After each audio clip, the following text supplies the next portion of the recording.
Então, gente, vamos continuar aqui na série, né, na nossa maratona. Na aula 7 do módulo 1 do ITN, né, eh a comutação Ethernet, e agora um pouco mais avançado do que a aula anterior. Queria muito que esse negocinho aqui meu saísse, não sei por que não sai. Não sai, ó, fica aqui a barra. Ah, agora sai, sai só quando quer. Ô laia. Então vamos lá. Vamos falar um pouco do quadro internet, dos endereçamentos MAC-address, eu acho que a gente para aqui hoje, porque é muito grande. Tabelas de endereçamento MAC, método de encaminhamento dos switches e velocidade dos switches. Então, o encapsulamento Ethernet funciona na camada 2 e 1, né? Vou ter aí uma migração. O LLC é 802.2. O MAC address e as partes físicas aí é definido pelo 802.3, que nada mais que, tá vendo, até a própria Cisco às vezes suprime, que é o 802, é o I3E, né?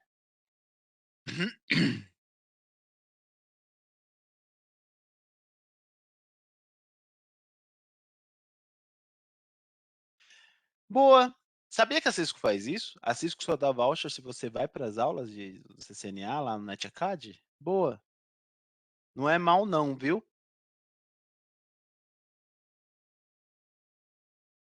Que vai tomar boa, vou fazer isso. Vou pegar a lista de todos os 300. Primeiro módulo, quem não compareceu nenhuma vez, rua, não vai mais participar do voucher.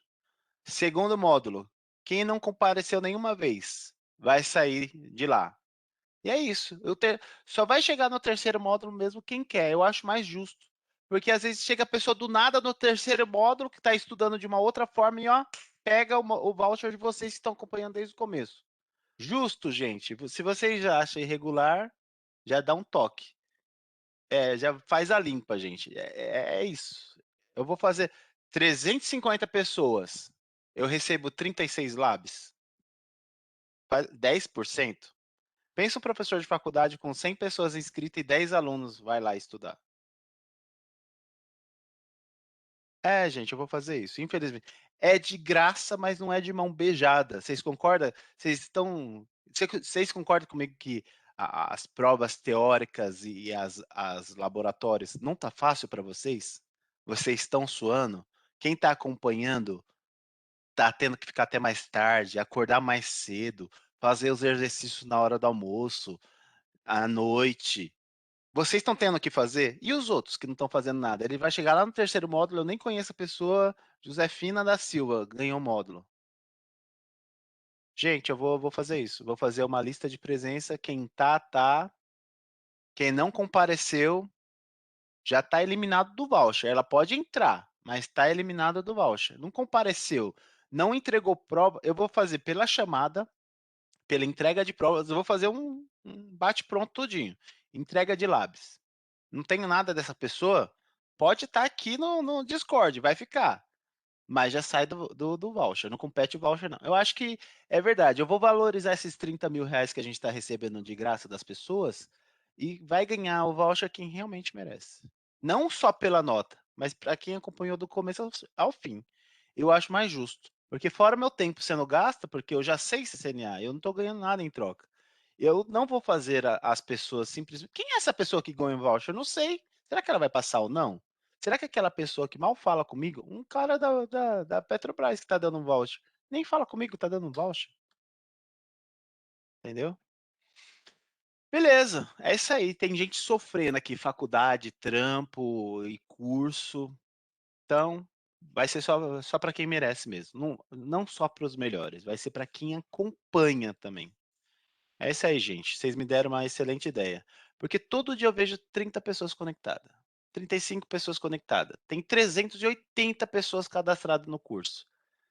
Por isso que às vezes eu acho que o Leonardo Furtado tá fazendo certo. Quer, quer. Não quer, coça o pé. Sai fora.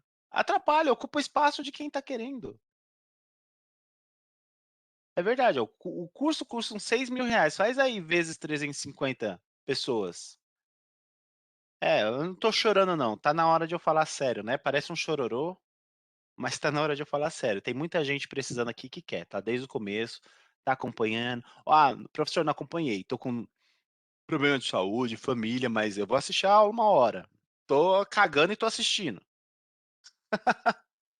Ótimo, gente, gostei. Continuando. É uma família de tecnologia de rede definida nos padrões 802.2, 802.3. Aí eu tenho as 2 camadas aí, né, 802.2 define o LLC e o MEC é a física 802.3. Perceba-se que está sempre suprimido o I3E. Vocês já vão colocar na cabeça que é I3E, I3E, I3E, tá bom? Então, os padrões de LAN ou MAN 802, incluído no Ethernet, utilizam 2 subcamadas separadas da camada de enlace para operar. Então, eu tenho na camada de enlace 2 subcamadas, né? LLC, Logical Link Control 802.2, que coloca as informações no qual o quadro precisa identificar qual é o protocolo que eu vou falar com a camada de cima, com a camada de rede. É IPv4, é IPv6, é SNLS, é ATM? É o que eu estou falando? Aí a pessoa vai ter que entregar os labs, vai ter que entregar as provas, tudo bem? A gente tem uma média de 30 alunos assistindo aí, né? Mas eu já peguei uma prova com 50 respostas. Ou seja, é a pessoa que está assistindo depois. Beleza? O que eu posso fazer para vocês é o seguinte, ó, liberei a prova. Outra prova, outra prova, outra prova. Domingo eu fecho de todo mundo. Aí eu corrijo só a próxima semana. Beleza? Domingo eu fecho de todo mundo. Porque aí eu consigo deixar a pessoa assistir o vídeo e fazer a prova dela. Assiste o vídeo e faz a prova dela, porque pode ser que as pessoas estão acompanhando, mas não está aqui. É essa a minha preocupação, entendeu? Eu sei que tem gente que está precisando e está na faculdade agora, e não está aqui. Mas chega no sábado, é um amigo meu. Chega no sábado, ele acorda 6 horas da manhã, ele falou para mim, e terminou 8 horas da noite assistindo os vídeos da aula. Ele falou, professor, não vou participar do lab, eu vou revisar, porque domingo eu tenho um compromisso. Mas das próximas vezes eu entro no sábado e aí eu vou fazer as revisões que eu preciso no domingo. Ou seja, o cara tá de sol a sol, né? É esse meu medo, tentar passar a faca em quem não deve. Então, tô vendo lá quem tá mandando as provas, quem faz revisão de sábado. Então, vou deixar as provas agora para fechar só no domingo. Fechou no domingo, dá tempo de todo mundo entregar. Não, então, eu não tô culpando quem é que tem trabalho. Eu também tenho trabalho. Eu ia ter GBUD agora no sábado, não tive. Foi agendado para o outro sábado. Então, possivelmente, eu não farei revisão das provas teóricas. Eu só vou mandar as notas para vocês. Pum! Aí, o que eu posso fazer? Tipo, revisão uma a uma, né? Eu posso pegar uma segunda-feira e revisar todas as provas. Ao invés de pegar para meia hora de uma aula, para meia hora de uma. Revisar todas as provas, beleza? Bom, e a subcamada do Mac, né? 802.3 ou 11 ou 15, que define lá o Ethernet, o Wi-Fi, o Bluetooth. Tem que tomar cuidado aqui. Deixa eu ver, deixa eu ver, deixa eu ver. Não, aqui por enquanto a Cisco fez certo, né? 802, aqui, ó. Não, ela fez errado.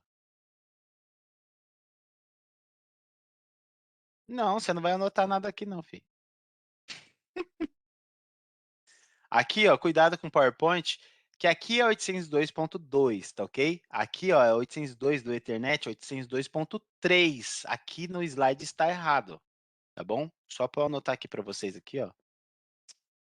Vem, fiote. Aqui, ó. 802.2 é só no LLC, tá bom? Aqui seria 802.3, tá bom? Não, não vou liberar, não. Não precisa pedir desculpa, não. Só não vou liberar. Responsável pelo encapsulamento de dados. É aqui que ocorre, né, a adição do header, do trailer, né? Em controle de acesso à mídia e fornece endereçamento da camada de enlace. A subcamada do MEC é responsável pelo encapsulamento. Então, o LLC eu sei tratar com quem que eu vou conversar na camada superior. Eu converso com o IPv4, com o IPv6 do LLC, não tem encapsulamento ali. O encapsulamento ocorre na segunda subcamada, na do MEC, né? Então, No exemplo do 802.3, que é o Ethernet, funciona o seguinte: eu tenho um quadro Ethernet, é a estrutura interna do quadro Ethernet, o endereçamento Ethernet, que aí eu tenho o MAC address da placa, né, origem e destino, e eu tenho a detecção de erro, que é o FCS. Esqueci o que significa, cara. Cyclic Sequence, alguma coisa. O F eu não lembro. Beleza? Então, é outra coisa, eu não posso penalizar o pessoal de Angola, tem o Paulo Mônica, que viajou a semana inteira, e por aí vai. Frame check sequence, né? É isso aí. Frame check sequence. Ele vai checar a sequência do frame. Não deu válido? Tá corrupto? Eu dropo. Simplesmente dropo. Então é o que acontece aí na detecção de erros. O acesso à mídia, aí, tá vendo? Aqui a Cisco já corrigiu. 802.3. Aí eu tenho U de Fast Ethernet, Z de Giga Ethernet, AB de Giga Ethernet com cabo de é, cobre, né? Aqui o Z é com cabo de fibra. O AE com Ethernet sobre fibra e por aí vai. Eu tenho bastante variações de 802.3, que incluem especificações diferentes de padrões de comunicações Ethernet em vários tipos de mídia, incluindo cobre e fibra.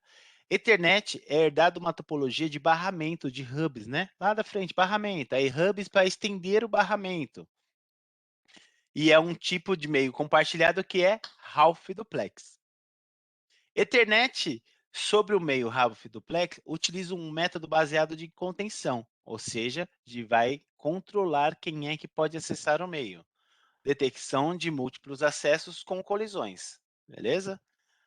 O LAN Ethernet de hoje utilizam switches que operam em full duplex. As comunicações full duplex com switches Ethernet não exigem um controle de acesso através de CSMA, porque o CSMA/CD não está no switch, está nas placas de rede, tá ok? Esse SMA é instalado na placa de rede. Os campos, né, do que eu tenho no quadro, no frame. No mínimo, o quadro tem 64 bytes, no mínimo. Ou seja, identifica os trailers, né? E identifica informações do usuário. E no máximo é 1518. No padrão, claro que isso daqui pode aumentar, né? Vai depender da capacidade do seu switch. O campo preâmbulo não é incluído ao descrever o tamanho do quadro, porque o tamanho do quadro é considerado isso daqui, né? Preâmbulo vai identificar onde ele inicia, onde está iniciando, né? Então, qualquer quadro com menos de 64 bytes, o comprimento é considerado um fragmento de colisão ou um quadro de execução. Ou seja, pode ser um quadro de checagem, pode ser uma colisão que é menos de 64 bytes. Então, a gente vai ver três modos de encaminhamentos depois do switch. Existe dois primário, né? Mas eu tenho dentro desses dois mais dois modos, então a gente considera três modos de como o switch pode encaminhar um quadro na caixa. Então, um desses módulos ele chama Fragment Free, que ele olha os 64 primeiros bytes do quadro. Ah, se ele conseguiu identificar, tá tudo certo, ele manda. Se eu tiver em Fragment Free e não chegar a 64 bytes para mim, ele considera que é uma colisão, um erro, então ele dropa. Mas existe um outro tipo que corta a garganta. O que é corte a garganta? Corte true, né? Ele só vai olhar o endereçamento de destino. Ele só vai chegar aqui, ó, e vai olhar só isso daqui. Opa, que bagulho exagerado. Toda hora. Ver se tem um padrãozinho. Ele só vai olhar isso daqui, ó. Chegou isso daqui? Parou? Beleza. Não importa o que tem para frente, eu mando. E aí, o que eu posso ter? Colisões, erros e tudo mais, e tudo isso daí é aceito. Aí suas informações das camadas superiores vêm corrompidas e ele tenta montar a informação corrompida. E aí você tem problemas aí de leitura de informações. Qualquer quadro com menos de 64 bytes de comprimento é considerado, já falei, né? É automaticamente descartado, dependendo do tipo de modo de encaminhamento. Tem três. Quadros com mais de 1.500 bytes são considerados jumbo ou baby giants, ou seja, muito grandes. Aqueles, lembra do Chapolin, o bebezão de Júpiter? É mais ou menos isso. Então, A gente tem um modo de encapsulamento de VLAN que transformava os quadros em Baby Giants, então seu switch tinha que suportar isso, que era da padrão da Cisco, agora não existe mais. Se o tamanho de um quadro transmitido for menor que o mínimo ou maior que o máximo, o dispositivo de receptor descarta o quadro. Tudo também vai depender do modo que ele faz a leitura e encaminha os quadros, né? É provável que os quadros perdidos sejam resultado de colisões ou de sinais indesejados, alguma interferência, alguma alteração que fez ali, opa, não consigo montar essa informação. Aí eu vou lá e dropo. Eles são considerados inválidos. Os quadros jumbo são suportados pela maioria dos switches e placas de rede, Fast Ethernet ou Giga. Um exemplo, geralmente um banco de dados, alguma coisa assim, ele pode emitir informações de 10 em 10 mega. De 5 em 5 mega, vai depender do e aí a sua rede precisa suportar. Se ela não suportar, ela vai pegar um quadro que já está segmentado e vai ressegmentar essa informação. E vai chegar numa hora que ela vai segmentar em lugar errado, na montagem do quadro para o destino final. Então eu tenho 2 informações, eu tenho a informação de 10 mega, só que aqui só passa 1,5 mega, e eu vou ficar fazendo aquele isso, é muito usado em storage para fazer a transferência mais rápido, né. Só que se seu switch não tiver o mesmo tamanho do seu storage, você pode corromper os dados que chega lá na caixa. Por isso tem muita falha de banco de dados corrompidos e a pessoa às vezes nem sabe que é redes, ou o cara instalou um banco de dados e a rede nem sabe e fala que a culpa é da rede. Você avisou para a rede que você está instalando um banco de dados? Qual é a porta? Qual o switch? Você vai receber requisição da onde? Para onde você vai fazer o backup disso daí? Para onde vai ser a transferência? A rede não sabe, é lógico que vai ter dados corrompidos, porque é um quadro fazendo um outro segmento num outro dispositivo que não conhece o dado principal. Quem conhece o dado principal é o roteador, é o banco de dados, e por aí vai, o storage. Beleza? E aí a rede não conhece, vai pegar aquele seu quadrão que você mandou lá de 10 mega e vai ressegmentar ele. E aí o que acontece? Vai chegar do outro lado todo em pedacinho, todo destruído. E aí não consegue montar e vai estar lá todo corrompido. Beleza? Esse é o problema de você ter Jumbo Giants. A segmentação ocorre num lugar não esperado. Pode ser que a minha segmentação, o exemplo, eu vou dar um exemplo bem esdrúxulo aqui, né? Mas é necessário. Pode ser que a minha segmentação ocorra bem aqui, ó. A minha segmentação venha daqui, do meu equipamento lá, meu equipamento fodástico. E venha um negócio lá enorme daqui, né, sei lá, 10 mega. Aí meu switch não tem capacidade para aquilo. Meu switch ele vai lá e segmenta daqui até aqui, ó. Ele segmenta bem no meio do MAC address, bem no meio do MAC address de destino. Aí ele não sabe para onde mandar, manda para qualquer lugar, e aí ele vai dropar aquela informação. Vai chegar aquela informação muito segmentada, onde não precisa, porque os dados mesmo do usuário não chegou. Estou dando um exemplo besta. Ou seja, ele está ressegmentando no lugar onde ele não deveria segmentar. Por isso que o que sai da máquina precisa ter o mesmo tamanho no switch. Senão ele vai fazer o segmento que ele tem capacidade de fazer. Beleza? Server Teams. Todos os problemas são da rede. Ah, é sempre assim. Ixi, nem me fale. Que eu já tive treta com esses caras.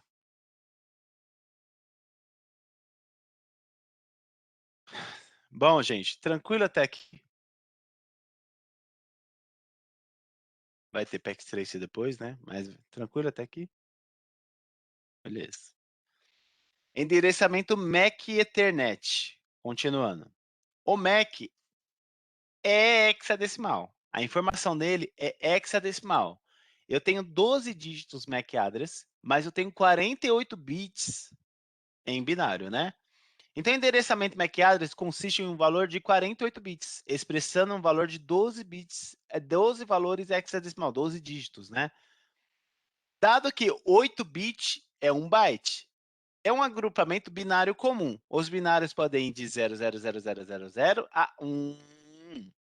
Podem ser representados em hexadecimal com intervalo de 00 a FF. Ou seja, toda essa quantidade de zeros aí em hexadecimal eu consigo fazer apenas em 2 dígitos.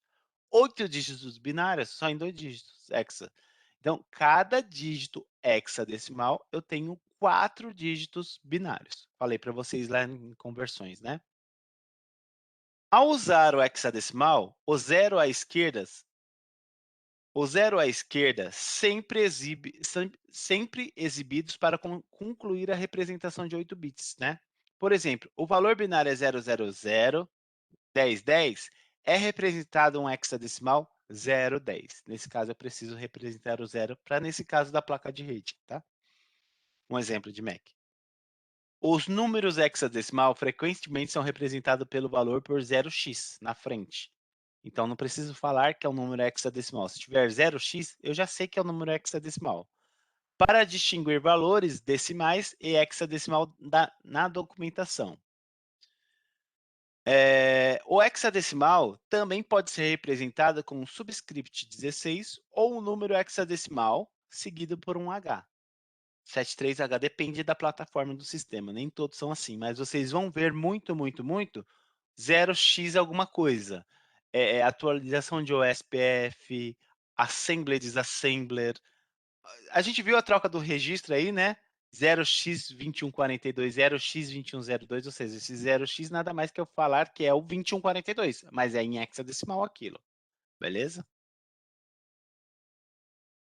Teve gente que colocou o registro, mudou o registro? Mudou, mas colocou 001.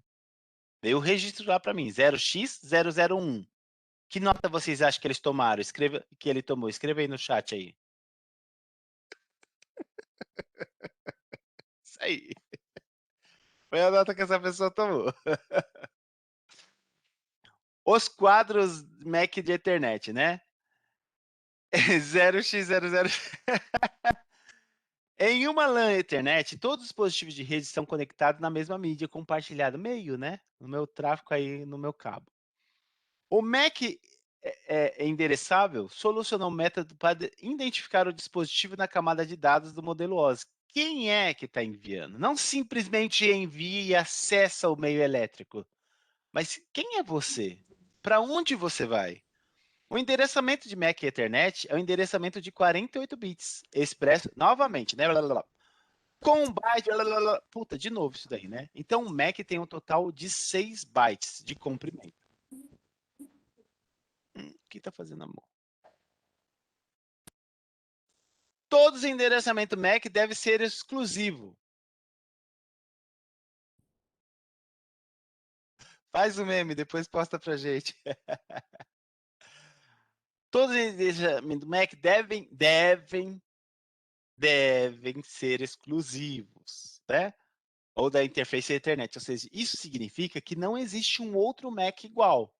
Ah, professor, mas os Macs ficam presos ali no domínio de broadcast. Não tem problema, pode se repetir. Eu lavo minhas mãos, mas eu já vi Mac repetido na rede. Gente que vai lá compra vários dispositivos na Santa Efigênia e por aí vai, e o Mac é um só. Ah, mas nossa, eu compro a placa Broadcom lá, original da fábrica, é R$ 200. Ah, mas essa placa original aqui, essa placa da Broadcom também, mesma caixinha, tudo igual aqui, ó, R$ 30. O problema que você pode ter na sua rede é inexplicável. Porque muitas das vezes você não consegue trocar um MAC address na unha, porque você sabe que é permitido, né? Você tem um MAC address fabricado na caixa, mas você quer informar outro na placa de rede, você consegue manipular isso. Essas plaquinhas baratinhas não permite, porque você precisa alterar o hardware lá, né? Uma simulação. Porém, não é só isso. Quando você vai criar um dispositivo, quando você vai sei lá, você é Cisco da vida, você é HP da vida. Ó, I3E, é I3E que libera isso daqui pra gente, né? Eu preciso aí de 1 milhão de MAC address diferentes que eu vou fazer um lote aqui de dispositivos. Aí você vai ter que comprar uma faixa de 1 milhão de MAC address para você. Então, aqui geralmente te identifica quem é a sua fábrica. Então, você paga uma pila para você ter identificação da sua fábrica aí na OI, né, da I3E, tem fábricas que revende a sua OI, porque é caro você manter isso daí. E aí, um exemplo, a Cisco quer 2 milhões de equipamentos. Então, a Cisco vai lá e... Gente, o que eu fiz? Eu parei de compartilhar, né? Está gravando ainda. Gente, é essa caneta aqui, maluco. A Cisco vai lá e vamos supor que isso daqui identifica Cisco, né? Organizationality, Unique Identifier, e aí o Vendor Assignment. Ou seja, isso daqui aí 3E que dá para você. Beleza? Deixa eu tirar daqui que vocês estão falando.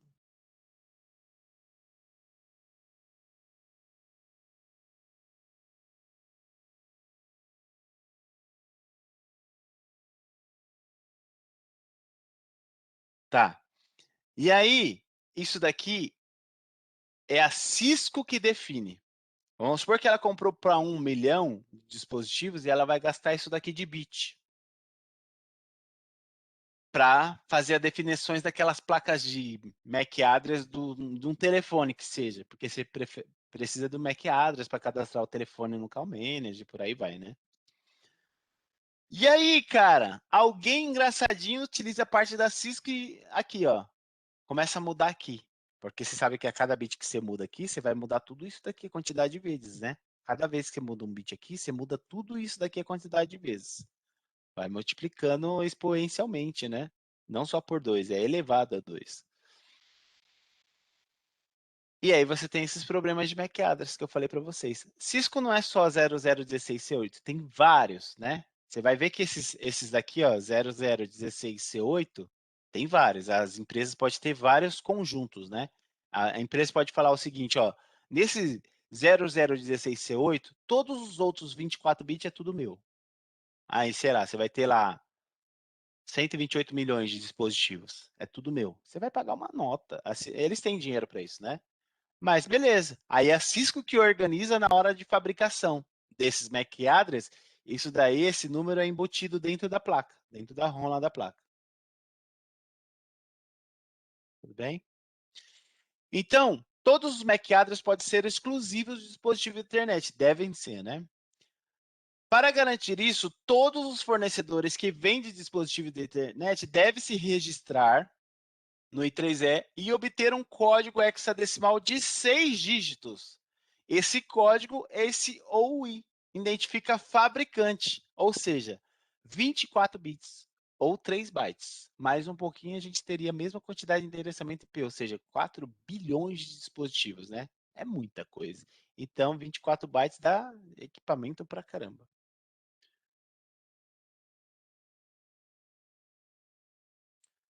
Então, esses três identificam fabricante. Os próximos, o endereçamento MAC consiste num código de OUI do fornecedor hexadecimal, seguindo de 6 valores hexadecimal, 1, 2, 3, 4, 5, 6, atribuído ao fornecedor. Então, o fornecedor que vai colocar esses outros restantes.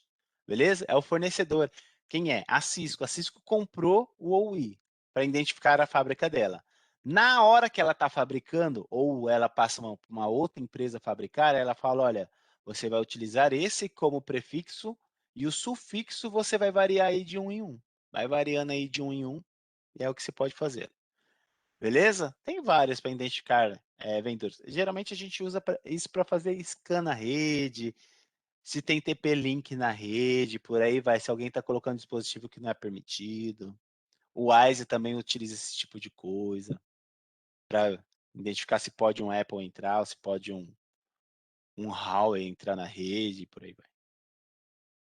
Hoje eu estou num por aí vai, né? Cada aula eu estou num sotaque diferente. O processamento de quadros. Quando o dispositivo está sendo encaminhado uma mensagem para a rede Ethernet, o cabeçalho inclui o MAC address de origem e o MAC address de destino, tá ok? Quando um quadro do Manic recebe essa informação, quando o Manic recebe esse quadro, ela examina o MAC address de destino para verificar se corresponde ao endereçamento físico armazenado na ROM, não na RAM. Aqui está errado. É na ROM. Esse número físico aí do MAC address é armazenado na ROM do dispositivo, aquela memória que você não consegue apagar. Aquele MAC address é sempre dele, ok? Os 3 primeiros bytes fabricantes, os 3 últimos fornecedor. Que define o fabricante, os 3 últimos, quem define é o fabricante, entendeu? Os 3 primeiros é para definir o fabricante, pela I3E. I3E que define isso. Os 3 últimos bytes, quem define é o fornecedor. Ele faz o que ele quer. É uma beleza. Se não houver correspondência, então, ó, lembra do broadcast? Que o switch manda para todo mundo? Aí eu, para onde eu estou mandando? Ah, isso daqui não é para mim. Se não é para mim, eu descarto. Mas se for em broadcast, se chegar numa informação com MAC address de destino que não é o meu, a máquina está recebendo um quadro. Eu tenho um quadro X, mas eu recebi um quadro Y. Não deu match. Eu descarto aquele quadro. Eu tenho um quadro X, mas eu recebi um broadcast FFFF. Então não é na camada 2 que eu resolvo. Eu mando para a camada 3 para ver o IP de destino e o IP de origem e IP de destino. Opa, o IP de destino sou eu. Então esse quadro de broadcast é para mim. Então eu respondo com o meu MAC address de origem e inverto, né? Origem por destino. E o IP também é invertido origem por destino. Porém, se o IP de origem e IP de destino, o destino não for para mim, eu descarto. Também é descartado. As interfaces aí, né, as placas de rede também aceitarão quadros de MACs de destino se uma transmissão for de grupo multicast, na qual ele seja membro, né, que a gente tem o IGMP para Layer 2.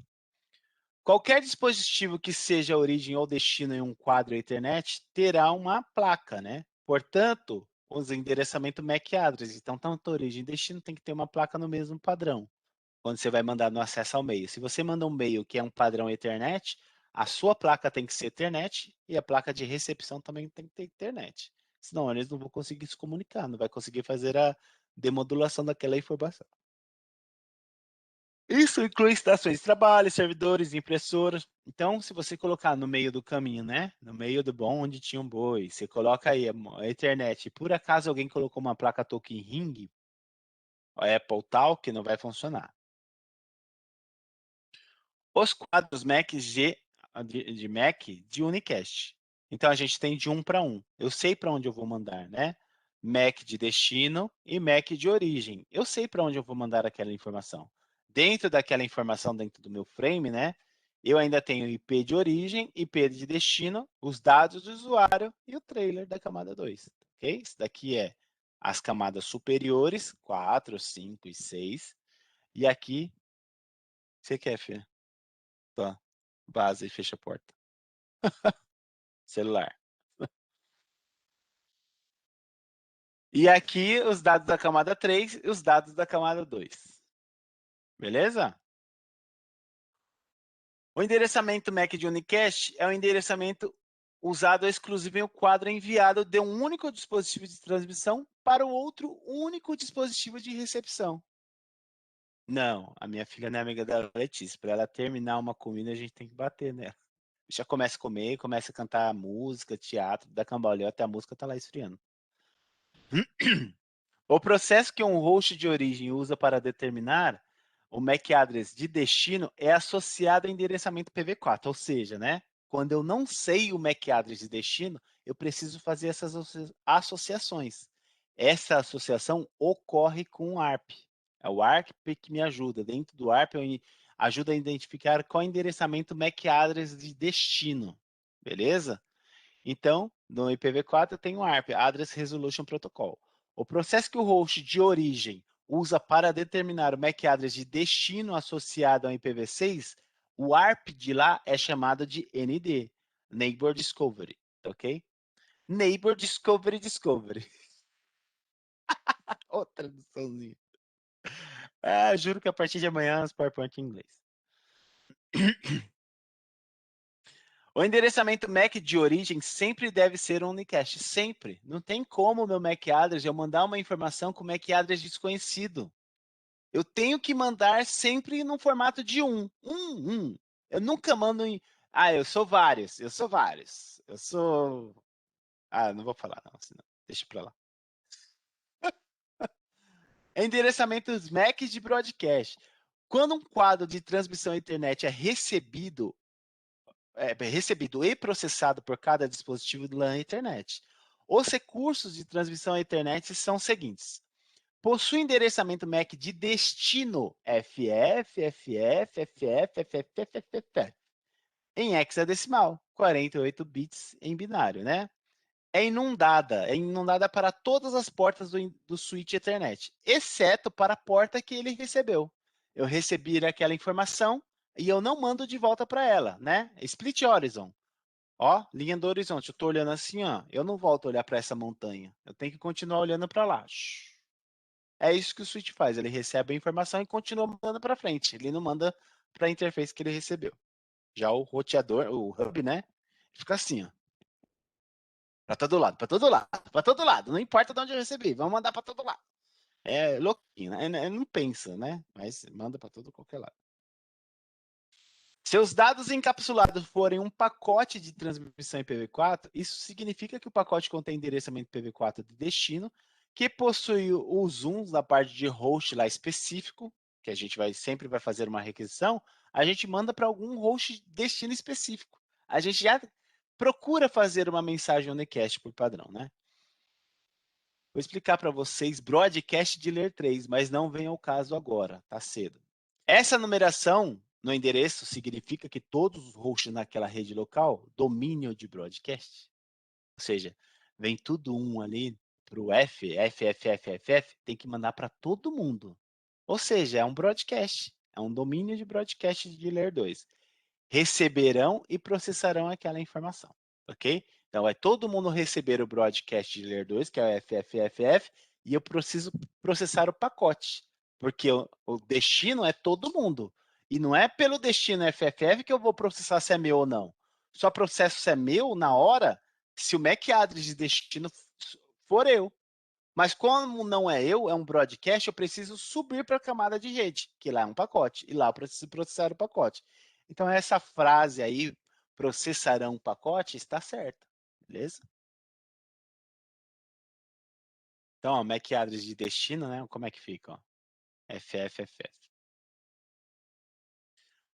Multicast para um grupo, então, tem um grupo de multicast para MAC address, ou seja, quem é que vai participar de uma determinada conferência local, ou videoconferência, ou algum serviço específico local de multicast. Então, tem os IPs, os MAC address reservados específicos.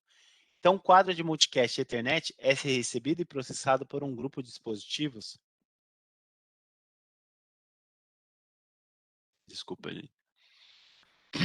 Que pertence ao mesmo grupo local de multicast. Nesse caso, como é MAC address, tem que ser no mesmo domínio de broadcast, sabe naquela região de um roteador, de uma interface? Tem que estar ali naquela mesma região. Você não vai buscar um grupo de multicast de MAC address numa outra interface do roteador. Tem que estar ali na sua LAN. Ao endereçamento de MAC address de destino 01005E, quando os dados encapsulados num pacote multicast IP, então se o pacote é multicast IP, ele vai utilizar um multicast de MAC address, beleza? Porque eu vou encapsular essa informação no local certo. Eu não vou encapsular uma informação de multicast em um broadcast, beleza? O multicast só existe quando eu conheço o caminho. Beleza? Quando eu sei para onde eu vou ir. Aí ele manda para o lugar certo.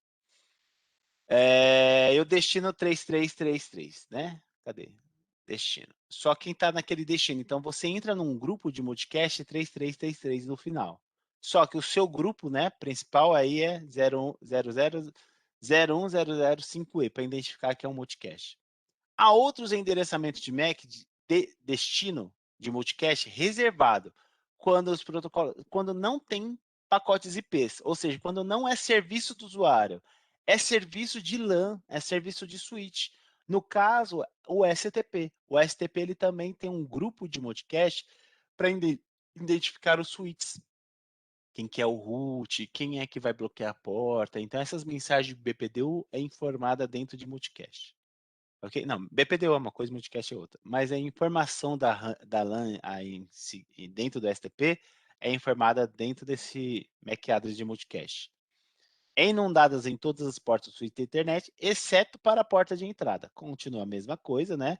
A menos que o switch está configurado para espionagem, ou seja, para o cara quer fazer uma análise do tráfego de multicast. Aí ele vai receber ali também. Ele não é encabeado por uma porta de roteador. É o que eu falei para vocês. A menos que o roteador seja configurado para rotear os pacotes pacotes de multicast. Então, chega no roteador, ele vai tomar um grupo de multicast IP e vai mandar para outras LANs, mas o MAC address de multicast fica preso ali naquela LAN, beleza? Então, esses MAC address de multicast podem ser repetidos em outras LANs. Pode ser que esse mesmo MAC address está se utilizando em outras LANs, há outras extensões da minha rede. Porém, não é o mesmo. É um para lá, outro para cá. Um para controlar os grupos de multicast naquele domínio de broadcast e outro para controlar em outro domínio. Beleza? Como os endereçamentos multicast representam um grupo de endereços, às vezes chamado de grupo de hosts, eles só podem utilizar, eles só podem ser utilizados como destino de um pacote. A origem sempre será um endereçamento de multicast. Então, multicast é sempre origem unicast e os destinos que é multicast. Mas para todos eles estar em um grupo, eu utilizo um único MAC address de grupo. E assim IP também, né? Assim como nos endereçamentos de unicast e broadcast, o endereçamento de multicast requer endereçamento de multicast correspondente. Então, se você está num grupo de multicast e você quer receber um determinado serviço que não está ali, está em outro grupo, então você precisa de um multicast daquele grupo também. Você pode estar participando dos dois, mas os serviços não se misturam. Beleza? Cada grupo de serviço você tem uma informação diferente. Oi. No caso, esse agrupamento, como que ocorre, assim, a nível de, vamos supor, encapsulamento ou algo do tipo? O senhor pode exemplificar, por favor? Não entendi. Vamos supor, você faz um match de destino para um multicast. Aí dentro desse match de destino vem os outros matches? Como que Sim, é? sim. O seu Mac é reencapsulado naquele grupo. É como se você, para você pertencer àquele grupo, você tem que mandar uma mensagem que é chamada de IGMP dentro da LAN, Internet Group Multiple Protocol. Você faz parte daquele grupo daquela LAN. Então você manda mensagens. Eu tenho 3 tipos de GMP. Eu não vou entrar muito a fundo, que é mais CCNP, mas eu tenho um que eu entro no grupo, quero entrar. Aí minha máquina desligou, sei lá, qualquer coisa, fui embora. Eu não saio do grupo, eu fico preso. Esse é o grupo 1. Eu falo, ó, quero entrar, só que eu só saio com temporizador ou com kick do servidor de multicast, de quem está enviando o serviço. Ó, você não precisa mais, sai. Esse é o tipo 2. Estou bem resumindo, talvez, tá ok? E eu tenho GMP, que é o mais utilizado, a versão 3, que eu falo, quero entrar, tenho temporizadores, posso ser quicado do grupo, e eu também posso escolher sair, para economizar recursos em quem está dentro do grupo. Beleza? Só que é uma Sim. informação encapsulada dentro da outra. Não precisa Aí saber ocorre. isso daqui agora, mas é um MAC address específico para falar, olha, eu estou nesse grupo. Beleza? E aí você pode controlar por senhas, por aplicações específicas e não deixar alguém entrar. Um exemplo, vou dar um exemplo local. Você pode fechar uma conferência com 3 telefones na sua LAN. Você e mais 2. Você vai precisar de um grupo IGMP dentro da sua LAN. Se uma terceira máquina, uma quarta máquina, puxar um telefone do gancho, ela não vai escutar a sua voz. Porque eu tenho num grupo de IP que vem de multicast lá do seu servidor de telefonia, que permitiu que dentro da sua LAN ocorresse essa conferência.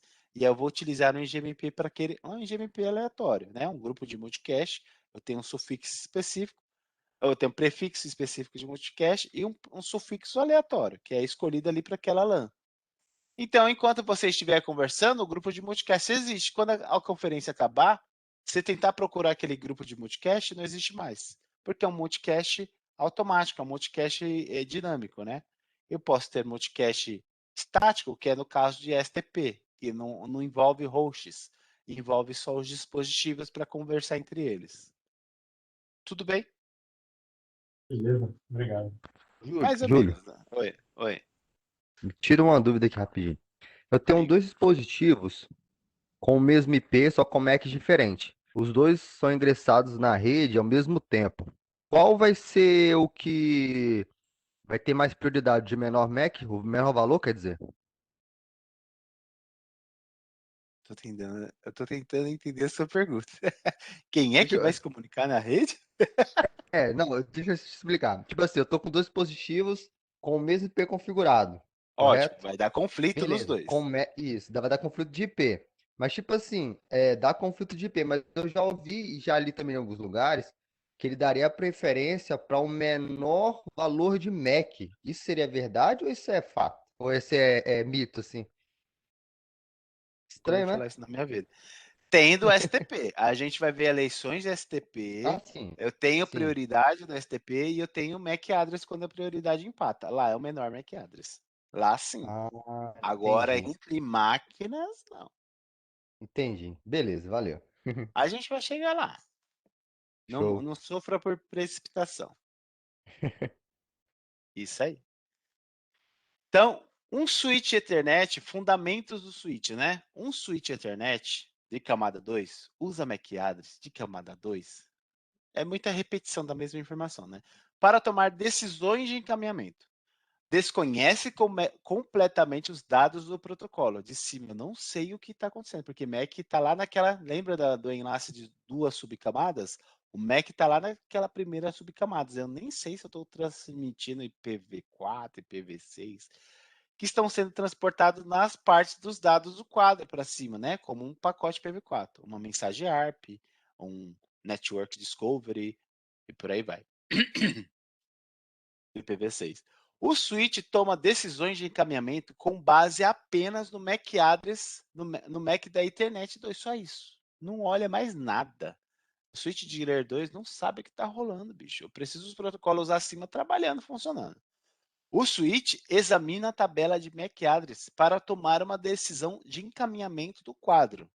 Ao contrário dos hubs Ethernet herdados, que repetem bit para todas as portas, exceto a porta de entrada. Não. Um hub repete bit.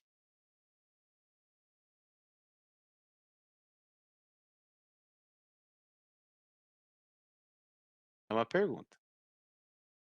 Um hub faz repetição de bit? Não. Ele faz repetição de colisão é um caso, mas na base, não. Ele não lê nada disso. O que o hub faz? O que o hub era antes de ser um hub? Não. Sinais. Ele repete sinais. Tá ok? É isso que ele está repetindo. Não sabe se é bit, se é 0, se é 1, se é informação elétrica ou não. Se suportar lá, sei lá, quantos sinais elétricos ele manda. Eu mando 1 volt. Você coloca 1 volt no switch, num cabo, e tem um hub conectado, ele vai emitir 1 volt para o outro lado. 1 volt não tem bit. Ele não é inteligente em nada. Ok? Então aqui está errado ele repetir bits, ele vai repetir os sinais que ele está recebendo e vai mandar para frente. É, por aí. Mas tem que tomar cuidado na hora de usar esses slides. Eu vou jogar para vocês o slide em inglês, tá? Quando um switch é ativado, a tabela de MAC address está vazia, nua e crua. Eu preciso aprender. A minha tabela de MAC address do switch fica armazenada na RAM, Read Access Memory, apenas uma memória de leitura, eu não salvo nada nela.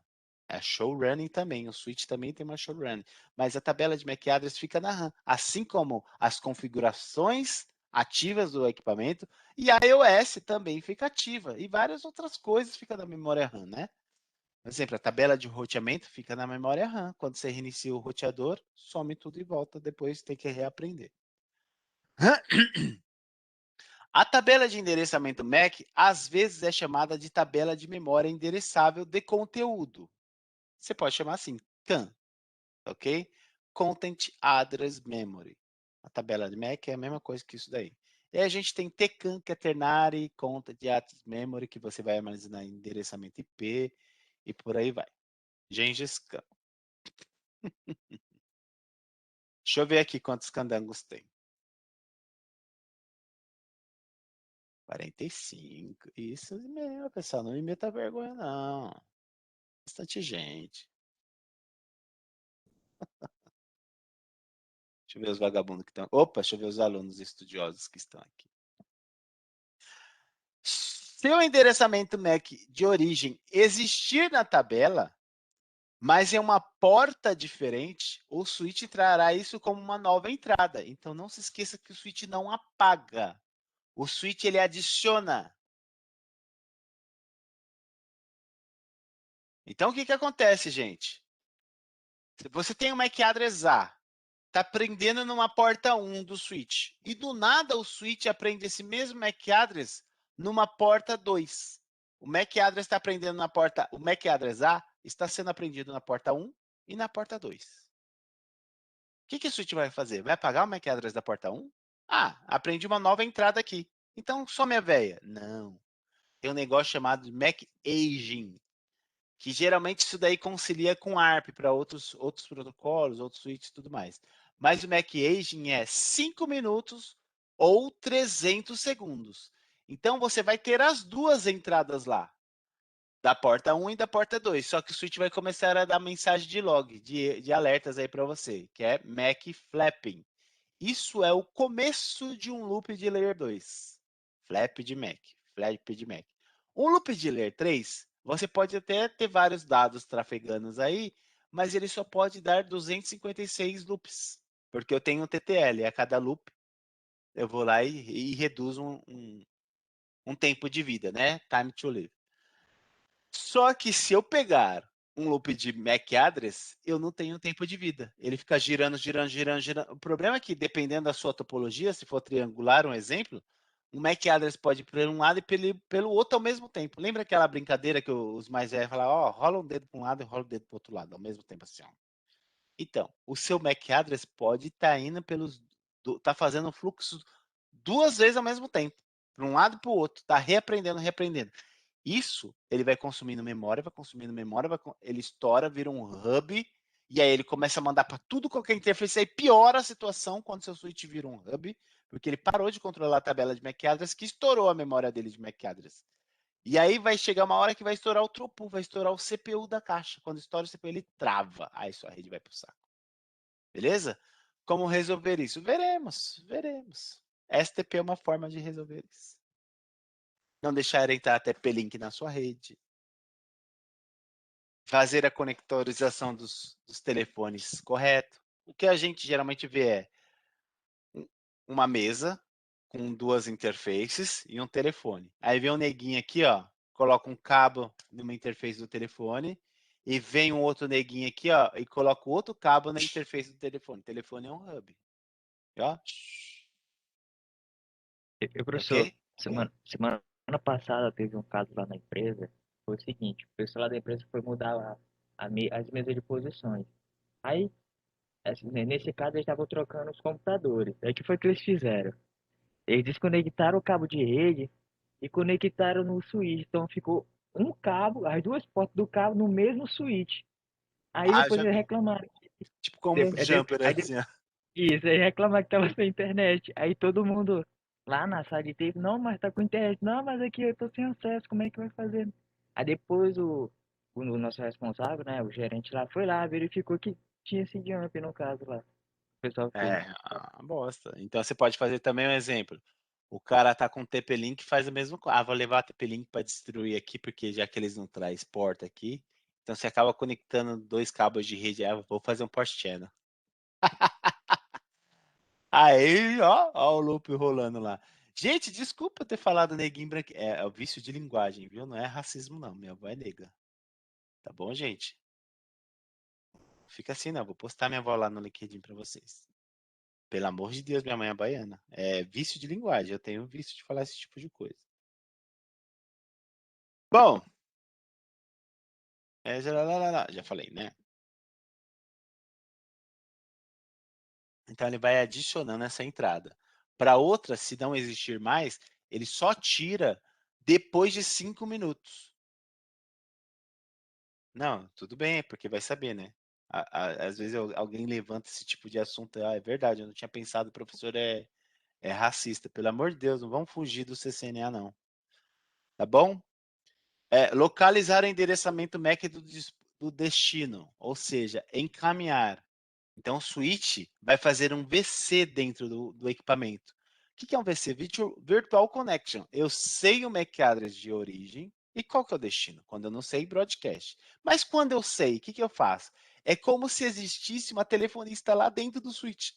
Ele fica criando conexões virtuais com a memória compartilhada do equipamento.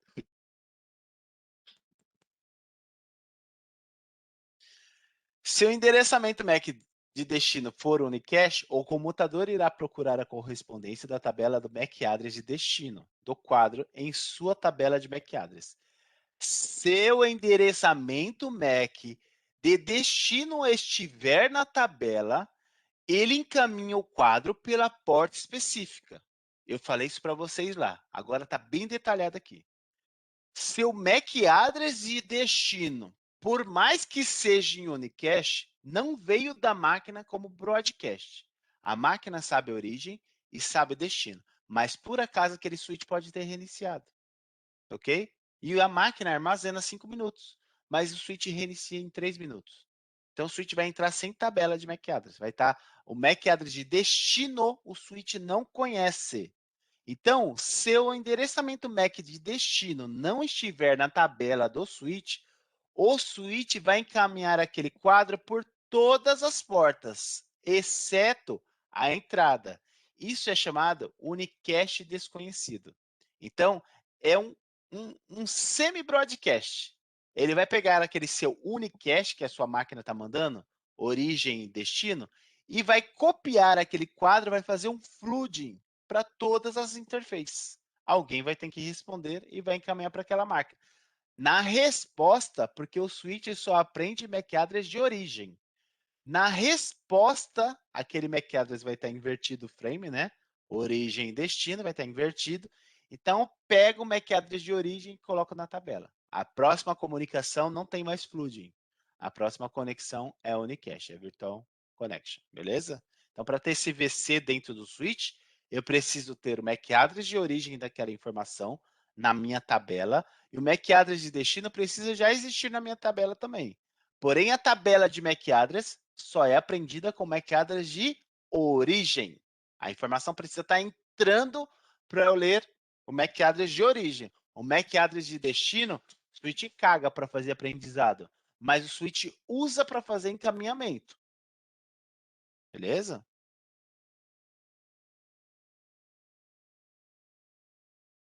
Se o MAC address de destino for uma transmissão multicast, o quadro será inundado todas as portas, exceto a porta de entrada. Como que é feita a filtragem aí? À medida que o switch recebe quadros de dispositivos diferentes, ele é capaz de preencher na sua tabela endereçamentos de MAC examinando o MAC address de origem de cada quadro. É o que eu acabei de falar para vocês. Ele só vai aprender com o MAC address de origem. Cada tabela de endereçamentos MAC do switch contém endereçamento MAC de destino e ele pode filtrar o quadro para encaminhar para uma única porta. Se existir aquele MAC address de destino, ele faz um encaminhamento único. Se não existir, ele faz aquele encaminhamento desconhecido, né? MAC float, encaminhamento on-forward ou flooding. Cada apostila, cada empresa, você vai ver um jeito diferente de explicar isso daí, ok? Então, recebi o MAC address de origem, não tenho ele? Aprendo. Qual que é o MAC address de destino? É broadcast, mando para todas as interfaces. Qual que é o MAC address de destino? É unicache. Tenho na tabela de destino? Tenho na tabela de MAC address, né? Não tenho. Então, faço o flooding dessa informação. Só vai... É similar a um broadcast isso daqui. Só vou receber da máquina de destino aquela informação. Só que quando chega na máquina de destino, a máquina de destino inverte, né? O que era MAC address de origem vira MAC address de destino, e o que é MAC address de destino vira MAC address de origem. Quando essa informação voltar, o switch vai aprender o MAC address de origem. Aí ele armazena na tabela de MAC address. Na tabela de MAC address, das entradas de MAC address, só é criado, né, com MAC address de origem. Então, o switch só se importa com isso daqui, ó. Para criar tabelas de MAC address. Porém, para encaminhar, ele olha o MAC address de destino. Beleza? Aí ele tem comportamentos diferentes conforme o tipo de informação que está chegando no equipamento. Se é unicast, se é multicast, se é broadcast. Vídeo. Queria ter acesso a esses vídeos, mas não vou ter, infelizmente não vou ter. Laboratório, configurar uma rede, examinar a tabela MAC de switch. A gente fez isso, tá? Em uma das aulas a gente criou lá, colocou várias máquinas, colocou DHCP para elas requisitar, e aí a gente viu os MAC address não aparecer. Júlio, ping está em qual camada? Eu já vi várias literaturas. Gente do céu. Você pinga MAC address? Uma coisa. Ping é outra. Tá? Ping é o ICMP tipo 8. Ping reply é o ICMP tipo 7. 9. É camada de rede, o ping. O ICMP é camada 2 e 3. Tem que tomar cuidado com o que você está lendo. Porque eu consigo dar trace route MAC address. Eu consigo fazer uma rota de MAC address por qual dispositivos eles está passando. Qual dispositivo de layer 2 ele está passando. Um tracert, né? Dentro de um switch. Que é um tipo de mensagem ICMP, outra coisa diferente de ping. Existe ping TCP. Existe uma ferramenta que te ajuda a você ficar testando um determinado IP e ele testa a porta em seguida. Fica testando se o IP está ativo e se a porta está ativa, os dois. Existe até um software que você instala de graça para o Windows, aí o seu ping muda. Você consegue ping TCP, aí você coloca o IP e coloca a porta. Aí ele testa o IP e a porta mesmo. A cada ping ele testa o IP e a porta, IP e a porta, IP e a porta. Só se procurar, ping TCP.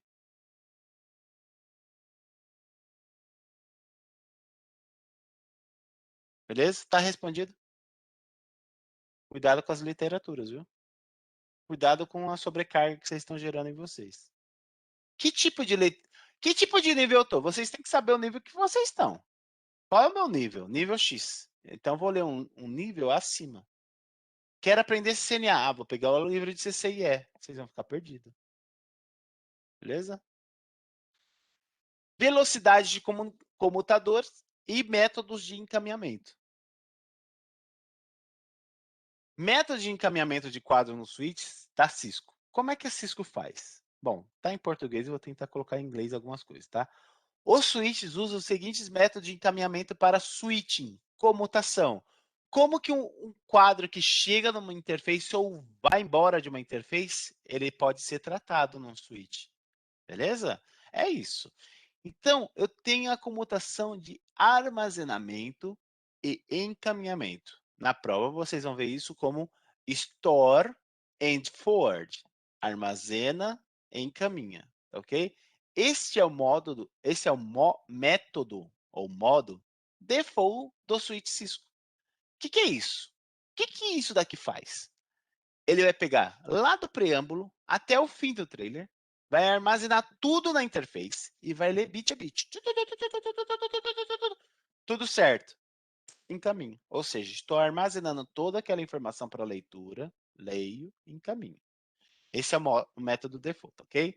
Este método de encaminhamento recebe os quadros inteiro, calcula o CRC, que é ele vai verificar se aquele quadro está formado por completo. O CRC e o FCS são coisas diferentes. O FCS, eu checo se o quadro está completo quando eu recebo ele. O CRC, eu checo aquela informação completa se ela está bem formada. Se está tudo certo. Pode ser que eu crie ele ou não, beleza? Então, se o CRC é válido, é como se fosse um MD5, uma checagem, olha, tá tudo certo, tá validado. É, tipo, você é do Brasil? Sim, nasci do Brasil. Beleza, checado o CRC, tá tudo certinho. O FCS é um pouquinho mais demorado, né? Ele faz descarte de informação. O CRC, ele valida se o pacote está tudo certinho, bem informado, não tem nenhum pedaço faltando ali no pacote. Se tiver, ele vai descartar. Aqui ele descarta, tá ok? Ele não manda para frente um quadro mal formado. Então, ele vai calcular o CRC. Se o CRC for válido, o switch procura endereçamento de destino. Opa, tá tudo certo. Agora que eu vou ver endereçamento de destino. Eu vejo toda aquela informação, tá tudo certo. Agora, para onde eu quero mandar? Então, o próximo passo é só depois de eu validar todo o quadro. Validei todo o quadro, aí eu vou ver para onde você quer ir. Beleza? É igual um policial. Faz toda a sua revista, faz tudo lá, aí depois fala, qual o seu nome? Pra onde você vai? Poderia ser antes, né? Pra onde você vai? O que você tá fazendo? Depois a revista se desconfiar do cara. É isso que o Story do Unifor faz, né? É os policiais do Brasil. De vários outros países, né? Te investiga e depois pergunta qual é o seu nome.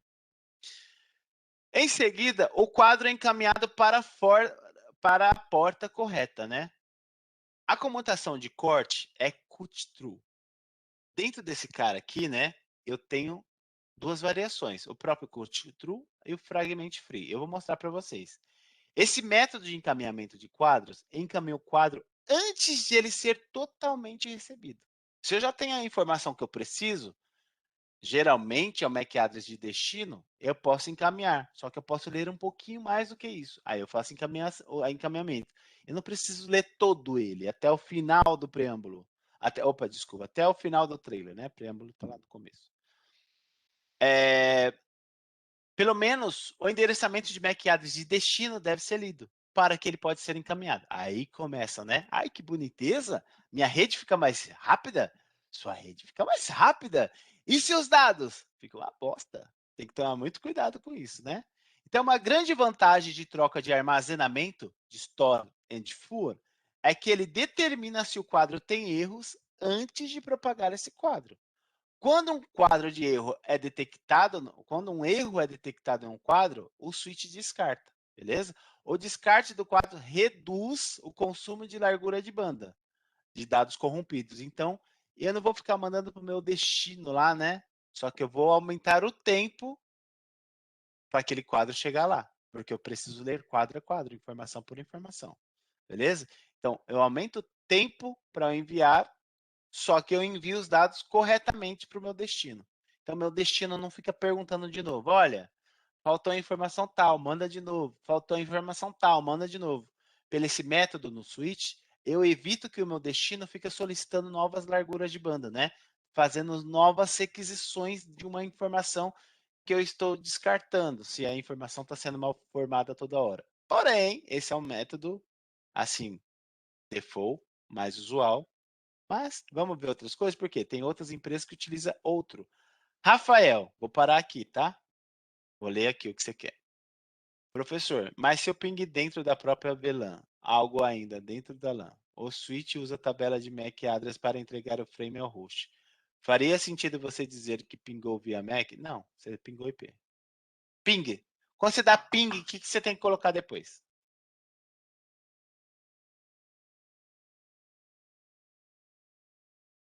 Se o frame não sobe na sua camada de rede, você tem um problema na sua placa. Beleza? Pingando dentro da sua LAN, você está tratando em camada 3. Beleza? Você quer testar outras coisas de enlace, não é com ping que você vai testar. Ah, mas o ping é da camada 2,5. Beleza, não sei. Ah, eu não sei. Tá bom? Mas o ICMP, eu não posso falar isso. ICMP já é diferente. Eu já posso testar coisa da camada 2.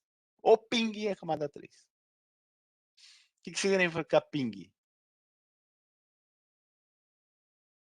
Não significa nada, né? Ping é ping mesmo, né? Tem um ping, tem um pong. Então vamos lá. É uma batida de bolinha. A comutação de store and for é necessária para análise da qualidade de serviço de QoS. As redes convergentes, onde a classificação de dados para priorização de tráfego é necessária, por exemplo, os fluxos de dados de voz precisam ter prioridade no tráfego sobre a navegação web. O exemplo, então, esse tipo de encaminhamento do switch já utiliza eu não ficar mandando pacotes, quadros, né? Pacotes não. Quadros mal formados na rede. Eu garanto aquele serviço. Então, eu tenho buffer, consigo analisar aqueles quadros e eu mando corretamente. Pensa eu ficar descartando um monte de quadro de voz mal montado. Beleza? Vai ficar ruim para o cara que vai escutar. Então, esse é um dos métodos mais utilizados na Cisco. Tem HP que usa fragment free. Tem Arista que usa cut true. Em cut true, eu acho que fala assim, né? O switch atua nos dados assim que eles são recebidos. Opa! Pera, então eu não vou ler o quadro inteiro. Eu vou ler parte do quadro para eu atuar. Mesmo que a transmissão não tenha sido concluída, o switch armazena o buffer apenas em um quadro suficiente para ler o MAC address de destino. Calma. Mas para que possa determinar para qual porta deve encaminhar os dados, o switch não realiza nenhuma verificação de erros no quadro. Há duas formas. Calma. Os dois não vai verificar. Só que um dos modos eu trabalho com presunção. E outro modo, eu trabalho com modo foda-se. Vocês vão ver por quê. Comutação de avanço rápido. O que é isso daqui? É fast forward.